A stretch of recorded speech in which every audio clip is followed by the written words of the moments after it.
I have a theory about the Irish.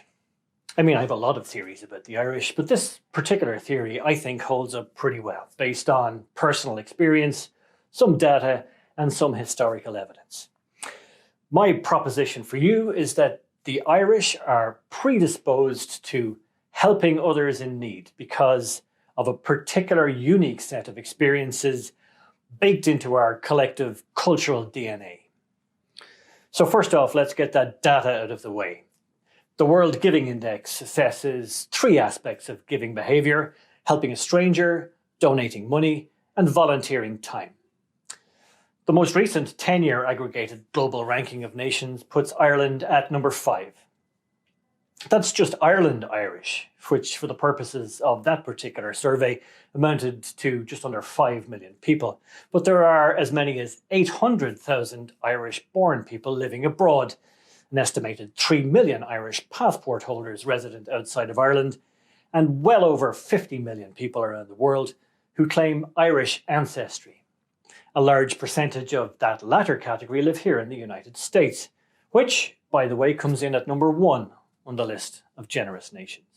I work for an organization that's been tapping into that generosity on behalf of some of the world's most disadvantaged people, and I can tell you for a fact that Irish Americans have been at the forefront of that charitable giving. So, what drives this Irish benevolence? What makes us want to help people we've never met in places we'll probably never be? I believe there are 4 key factors at play here. So here we go. Number 1, hunger.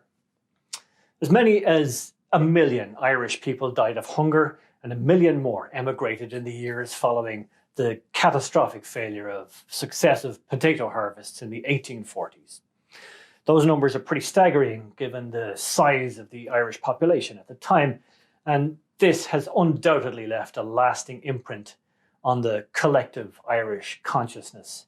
Towns and villages were ravaged, and a generation was pulled apart by the famine.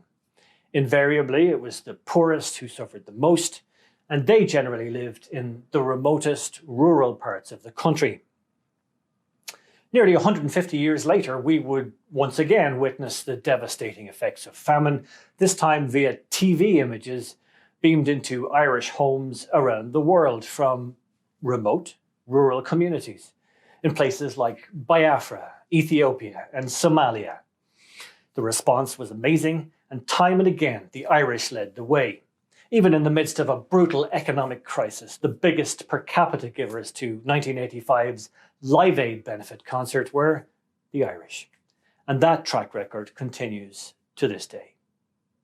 Number 2, migration and discrimination. Those million emigrants fleeing famine in Ireland were just the beginning. Over the past century, there have been constantly recurring waves of migration from Ireland, mostly to the UK, the USA, and Australia, and mostly for economic reasons. Many Irish who landed on foreign shores in the 19th century were met with hostility and discrimination. Often they were undereducated, lacking in requisite skills, and hampered by a poor command of the English language. Religious discrimination was a major factor too, and signs reading "No Irish Need Apply" were not unusual on the streets of London or Boston in the bad old days. Until the 1980s, many of those who left had little prospect of ever returning home, but their connection remained strong, and remittances from abroad became a valuable source of income for struggling families back in the home country. Fast forward to the 21st century, and it's easy to see how Irish people can empathise with those who face many of the same challenges. Economic migration, discrimination, religious bias, and ethnic hostility have not gone away. Only the faces have changed. And family remittances from migrants are still a lifeline for so many around the world. For example, last year, over $3.1 billion was sent to Haiti by its diaspora living and working abroad, mostly in North America.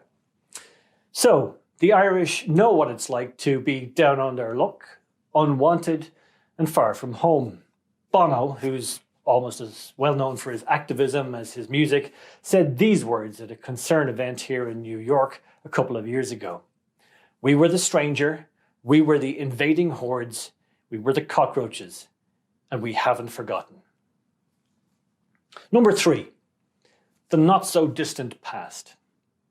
It really isn't that long ago that Ireland would have been considered a developing country.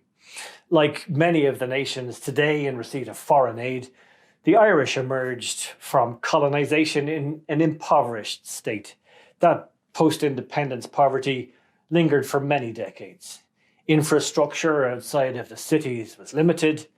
There are people alive today who remember collecting water every day in buckets from communal parish pumps, similar to what you'll see in images from countries where my organisation, Concern, works today. Much of rural Ireland didn't get electricity until well into the 1960s, and some outlying areas remained off the grid into the 70s. Diseases like tuberculosis, TB, killed upwards of 10,000 Irish people every year until it was eventually eradicated in the 1950s. And childhood mortality remained considerably higher than neighbouring countries until the late 1960s. If you're Irish and you're over 70, there's an above average chance that you lost a sibling or a cousin in childbirth or infancy.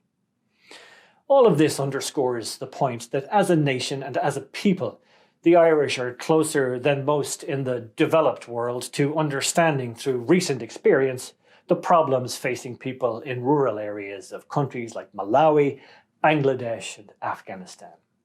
So, we get poverty because it's part of our recent history, and we understand the importance of support and assistance because we were the beneficiaries of that generosity of others.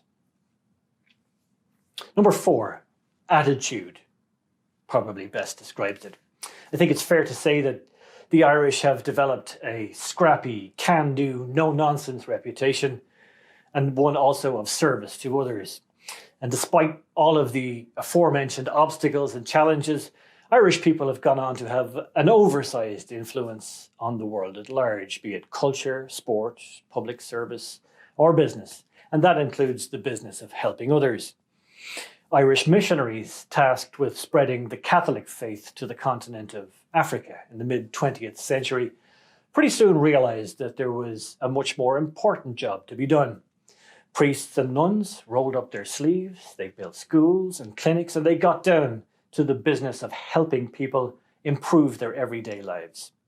As a documentary maker, I was fortunate to meet some of them in the twilight of that missionary era, in the highlands above the Rift Valley, and the dusty fields of Zambia, and on the mean streets of South Africa. Most are gone now, but it was important work done by decent people for little or no reward. Soon, those missionaries would be followed by aid agencies who brought professionally qualified volunteers, nurses, engineers, agriculturalists, and teachers, all willing to give their time and knowledge in the service of others.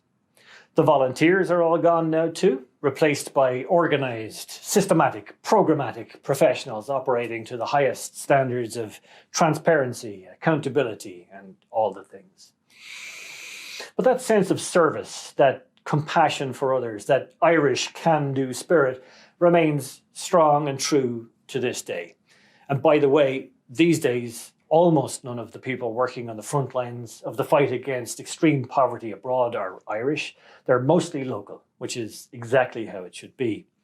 But a lot of the money that funds that work still comes from Irish people all over the world. So these are the 4 pillars underpinning my thesis about why the Irish have a predisposition to helping people in need. Our relatively recent experience of hunger, discrimination, and poverty, coupled with an imbued sense of service to others. Don't get me wrong, I'm not saying that the Irish are perfect, because that's a theory that would not stand up to any kind of scrutiny for very long. Our ratio of sinners to saints, of bad apples to good eggs, is no better than anybody else. But I do believe that our particular story of challenge and survival has contributed to a distinctly Irish sense of social justice, service, and generosity. As the old Irish saying goes, put that in your pipe and smoke it.